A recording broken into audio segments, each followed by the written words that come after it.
Here are three of the biggest lessons I learned during my first semester at MIT. Number one is a problem well posed is a problem half solved. You can predict the quality of a man's life based on the quality of the questions he asks, and nowhere have I seen this principle put more into action than at MIT. Like, especially with my math or physics assignments, half the battle is really just trying to break down and understand what it is I'm even trying to answer in the first place. Which, by the way, brings me to the second main thing I learned, which is just because you're correct doesn't mean you're right. This lesson I learned in particular through coding, and the thing about coding, which I both love and hate, is that there's no one right answer to anything.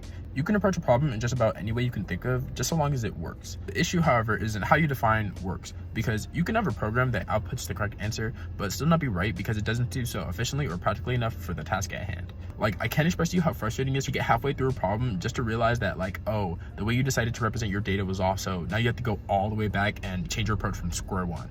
And I may be reaching here, but I feel like that's a good analogy to like life in general. Because as frustrating as it might have been and is in the moment, I'm glad for having struggled in those ways because I can feel how I've become not only a better coder, but a better problem solver for it.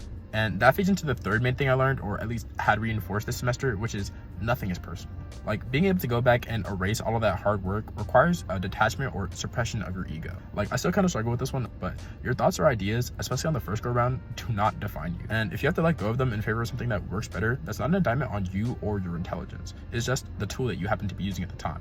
So, as always, if you found any of this helpful, consider hitting the follow button. Let me know if you have any questions, and thanks for watching.